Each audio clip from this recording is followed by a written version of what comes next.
ሽውድ ተመልካቾቼ እንደምን አረፈዳችሁ። አሁን ወሳኝ የሆነ መረጃ ይዤላችሁ መጥቻለሁ። እስከ መጨረሻው አዳምጣችሁ ለሚመለከተው አካል መረጃውን እንድታደርሱ ስል በአክብሮት ጠይቃለሁ። አሁን ይዤላችሁ የመጣሁት መረጃ ምንድነው? ትላንትና በቤተ መንግስት በጣም ከፍተኛ የሆነ ሚስጥራዊ የሆነ ጄኔራሎች እና የከፍተኛ የፌደራል ባለስልጣናትና እነ ሽመልስ አብዲሳ ከኦሮባ በቤተ መንግስት የመከላከያ ጄኔራሎች ጀነራሎች እንግዲህ የሌላ ብሔር ጀነራሎች ከአበባው ታደሰ ውጭ የለም። ሁሉም እንዳለ የኦሮሚያ ጀነራሎች ናቸው።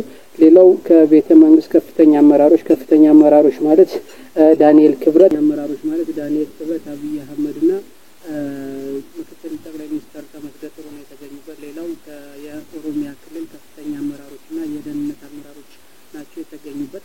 ስለዚህ እዚህ ስብሰባ ላይ ምንድነው የአሁን በዚህ ሳምንት የሚከፍት ከባድ የሆነ ዘመቻ አለ።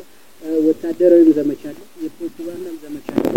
የፕሮፓጋንዳው ዘመቻ እንዴት ነው የተወሰነው? እነ እስክንድርን እነ ጌታ አስራደን መጠቀም ማለት ነው። እነ ጌታ አስራደን እነ ደረጀ በላይን ጎንደር አካባቢ እነ መከተውን ሸዋ አካባቢ ወሎ ላይ ማስረሻ ሰጤንና ኮሎኔል ሙሐባን ለመጠቀም እንግዲህ ወሰኑ። እነዚህን ተጠቅመው የእስክንድር አክቲቪስቶች አሉ፣ የእስክንድር ተከፋይ አክቲቪስቶች አሉ፣ የብልጽግና ተከፋይ አክቲቪስቶች አሉ። ይሄንን ስለ ሰላም ያወራሉ። ጎንደር ተሞሸረችን በጣም ያወድሳሉ። ያወደሱ እንግዲህ ህዝቡን ለማዘናጋት በተለይም ደግሞ ስለ ጎንደር ተሞሸረች በጣም ወደ ሚዲያ ከፍተኛ የሆነ ሽፋን እንዲሰጠው ተደርጎ የጎንደር ህዝብ ከጎጃም የጎንደር ህዝብ ከሸዋ በአክቲቪስቶች የራሳቸውን ጎጥ ወክለው እንዲነታረኩ እንዲጨቃጨቁ እንዲሳደቡ እንግዲህ ትእዛዝ ተሰጥቷቸዋል ማለት ነው። ይህ ትእዛዝ ተላልፏል። ይህን ትእዛዝ ተከትሎ እንግዲህ በአክቲቪስቶች በኩል ጎንደር፣ ጎጃም፣ ወሎ፣ ሸዋ የሚል በስፋት እናያለን ከሚቀጥለው ሳምንት ጀምሮ ማለት ነው። ስለዚህ ተግባራዊ የሚሆነው በሚቀጥለው ሳምንት ጀምሮ ስለሆነ ሌላው ምንድነው ወደ ጎጃም ወደ ጎጃምና ወደ ጎንደር በጣም በከፍተኛ ሁኔታ የሰለጠኑ ደህንነቶችና የሪፐብሊካን ጋርዶች ይሰማራሉ። ወደ ጎንደር ገብተዋል።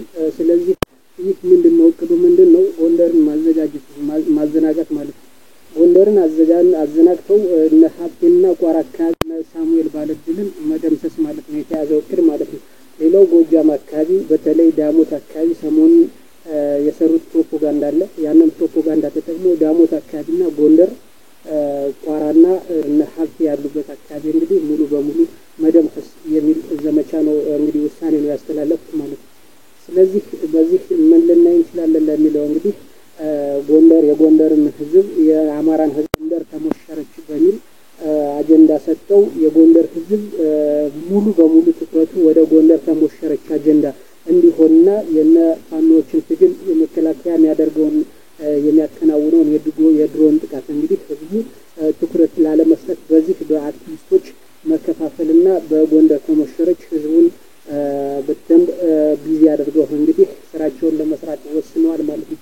ስለዚህ ከመሆኑ በፊት ፋኖ አስፈላጊውን የሆነ ጥንቃቄ ያደርግ እንዲሁም ደግሞ የአማራ ህዝብ በትኩረት በዚህ ሁኔታ ደግሞ ጎንደር፣ ጎጃም፣ ወሎ፣ ሸዋ ያሉ የሚኮስቱትን አክቲቪስቶችን ደግሞ አለመስማት አለማዳመጥ እነሱን ኢግኖር የማድረግ ስራ እንዲሰራ እንግዲህ ከወዲሁ መረጃው ለሚመለከተው አካል ይረሳቸውና እንግዲህ በአክብሮት እየተከታተሉ እንዲሰሩ ስል በአክብሮት ጠይቃለሁ።